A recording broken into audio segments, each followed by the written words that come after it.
Hello again, and welcome back to Educator.com's Advanced PHP with MySQL course. Today's lesson is a rather exciting lesson because we're going to be providing an introduction to databases, which is going to lead us down the path towards integrating a MySQL database with our PHP application, which is one of the main goals of this course.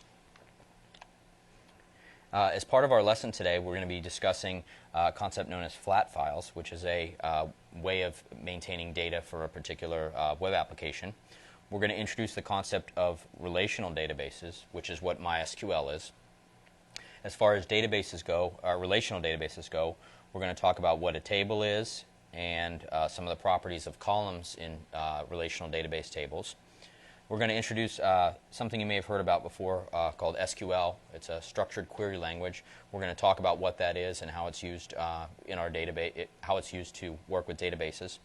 And then we're finally going to finish up with a rather important topic called primary keys that describes basically some data that types of data that are going to be included in our tables, and then provide some primary key examples to emphasize the point. So in general, a database is just a organized collection of data that you can access. You can add information to it, and then you can search it, or it's in database parlance, you can query it to find out information.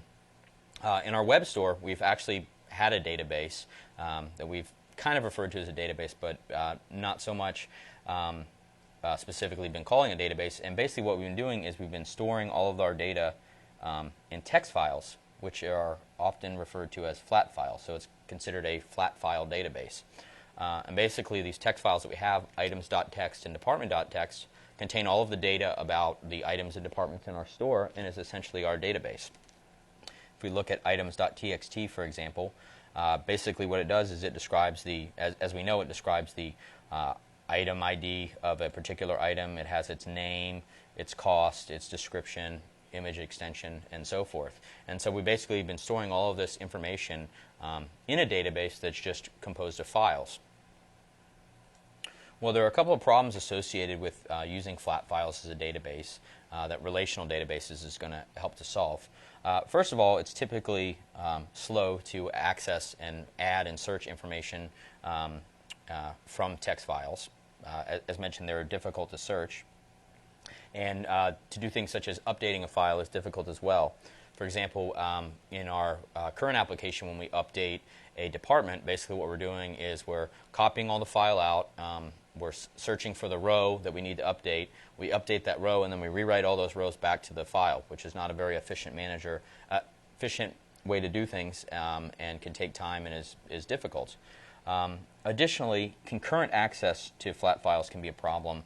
If you have maybe two web users that are logged in at the same time that are trying to add an item to the store, for example, they both have to have access to that items.txt file. And so we haven't talked too much about it because our relational database is going to take care of that, but you have to worry about things such as file locking issues so that multiple people can access the file at the same time without overwriting each other's data. So a relational database is going to help to solve some of these problems.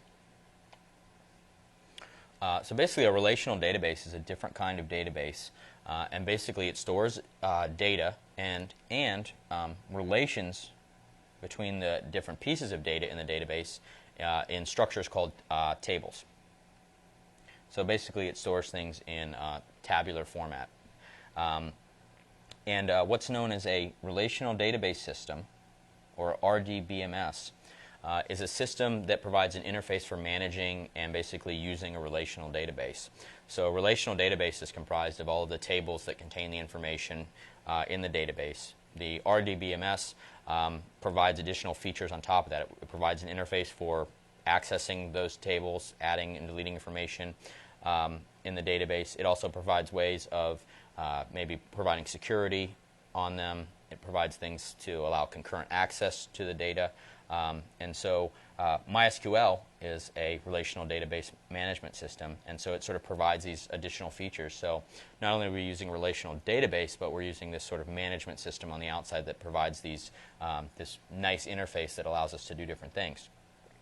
So RDBMSs solve many of the problems of flat files One of the first being that they're faster than flat files for both storing and retrieving data. We talked about searching for data in a flat file, or we talked a little bit just a minute ago about it, but actually, when we need to look up an item in a store, we need to go through line by line, each line in the file looking for a particular item. Databases or relational databases are made for doing that in a fast and efficient manner, so it's going to increase the speed from which we can look things up. Additionally, part of the service that relational database management systems provide is they handle concurrent access automatically. So they allow multiple users to connect to the database to read and write, and they ensure that one person's changes don't override another changes.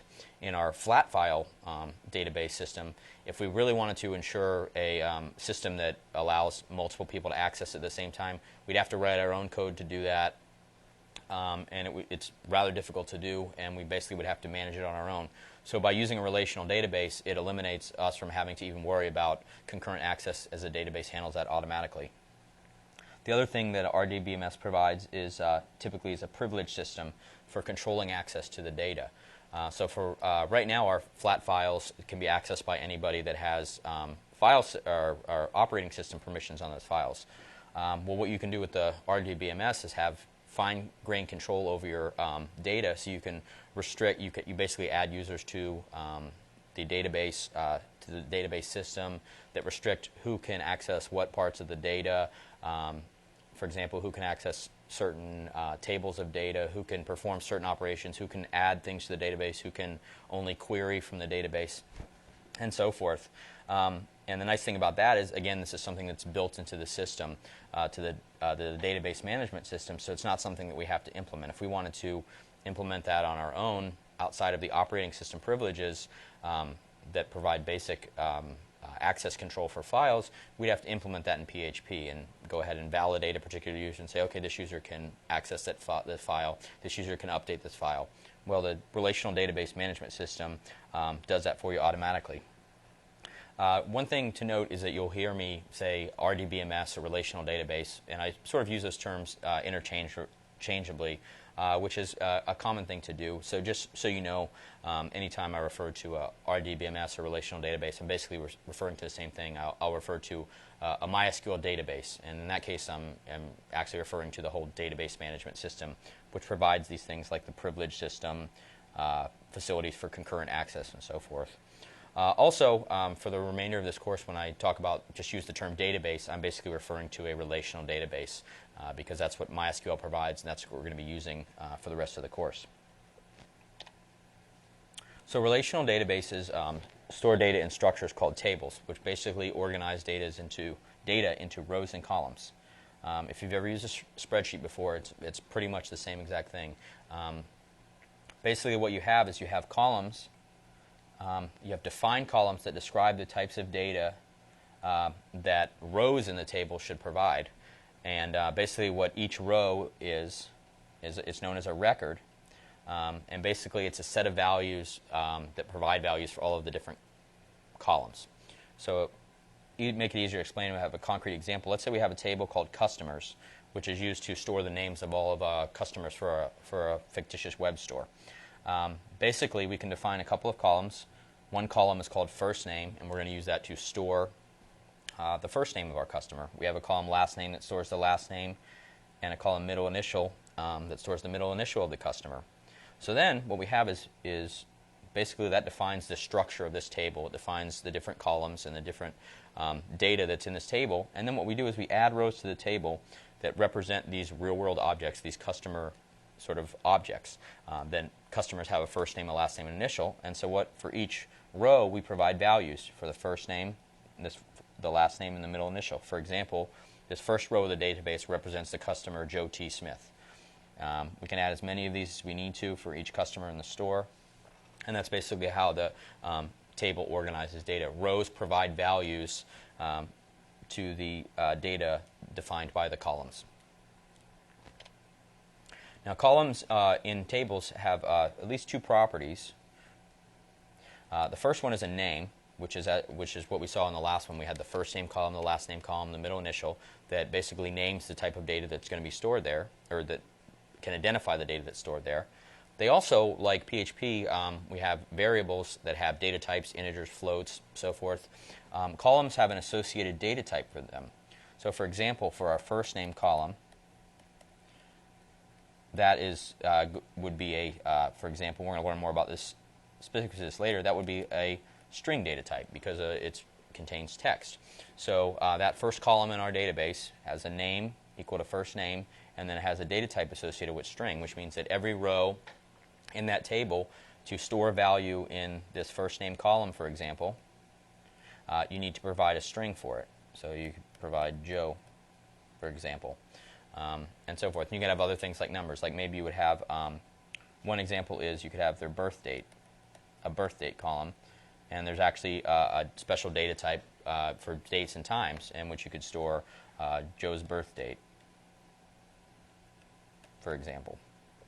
So columns have both names and data types associated with them. So now I want to talk about SQL. This is something you may have heard before. It's definitely something that's directly associated with relational databases. Basically what it stands for, well, it stands for Structured Query Language, which is not particularly important as much as what it does. And basically what it is, it's a language to work with relational databases. It can be used in several different ways. It can be used to define the structure of a database in the tables in a database. For example, it might say, okay, I have this database that has 5 tables. One table represents customers that has these columns. One table represents orders that has these different columns and so forth. It provides a way to basically, in database terms, insert, update, and delete data in the database. So you can insert rows in the database.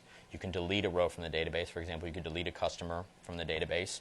And you can update it. For example, maybe you have an item and you want to update its price. You could update that in the database using what's known as a SQL update command. And by the way, it's called, you can refer to it as SQL or SQL. People call it different things. The other thing that you can do with SQL is you can query in database terms. That's another name for requesting or searching a database. You can query the database for specific pieces of information. For example, you might say, give me the address of customer Joe Smith. And maybe you have that stored in your database, and then you run this query, you run this SQL command on the relational database. It understands that command, and then it's able to provide that information back to you.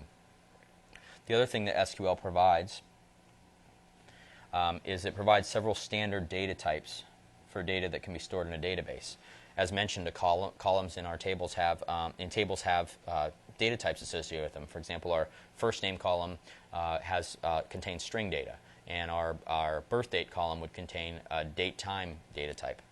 Well, SQL provides a couple of different data types for both integers, for all of integers, provides a couple of types for floating point numbers, a couple of different data types related to strings, and a couple of data types related to storing date and times. And basically, we're not going to talk about the specific data types now, but as we build up our web application and start introducing SQL commands, we're going to talk about these data types specifically as they come up.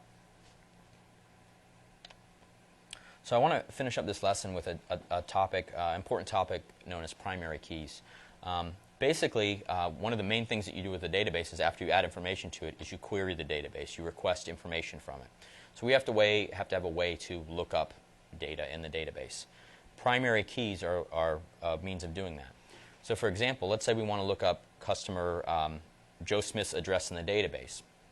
Maybe he's a row in this customer's table. Well, in order to do that, we have to have a way to uniquely identify Joe Smith. And that a piece of data that can be used to uniquely identify table row is known as a primary key. So for example, we couldn't necessarily use the name Joe as a primary key because you might have other people named Joe in your database. So when you query the database, you say, give me the address associated with Joe, it's not going to be able to necessarily uniquely identify it. Basically what a primary key is something that has to be unique. So for example, something that is in the real world that's unique is a social security number. Each person only has one social security number. So that could be a piece of data that you could add. It could be a column you could add to your database, social security number. It's not something you'd probably want to do, but this is just an educational example. And what that would do is you could look up a database and say, give me the row associated with Social Security, ... And if we know that that's Joe's Social Security number, the database can return the information associated with Joe. So it's a way to uniquely identify a particular row in a database, in a table of the database. And basically what you can do is you denote columns of a table as primary key columns. And basically what that says, for example, if we had a Social Security number column, we tell the database this is a primary key column. And what that means is that for every row that's in that table, only one value, a value can only exist one time. So for example, you can't have two rows with the same Social Security that have the same Social Security number. That defeats the point of a primary key. And so basically what you define as part of the database, and we're going to learn more about how to specifically do that when we create tables, to say this column represents a primary key. So ensure that a row isn't added that tries to add a value for this primary key column that's a repeat of another one in the table. When we talk about a table's primary key, which is a term you'll hear used, is we're basically referring to the column whose values serve as the primary key for the rows. So for example, if we were using Social Security number, we would say the primary key of table customers is Social Security number. Another unique thing is books have ISBN numbers, which uniquely identify a book. So if we had a table of books, we could say the primary key for that table is ISBN, and we might have a column in the table called ISBN, along with maybe the name of the book and so forth. And so the key thing to note is that there's a one-to-one correspondence between a primary key and a row in a database. You can't have one primary key value that links to multiple rows in a database. In that case, it wouldn't be a primary key. So for examples, to sort of explain a little further what we were just talking about, let's say we had our 3 customers in the database from before, but I've changed some of the data here. So let's say we wanted to look up Joe Smith. Let's assume this column wasn't here for now. We just had our 3 columns as before. If we want to look up Joe Smith, maybe we had additional columns over here that had address information. So we want to find Joe's address. So we say, okay, give me Joe Smith's address. Well, how could we do that? We couldn't say, give me Joe's address, because there's another Joe in the table.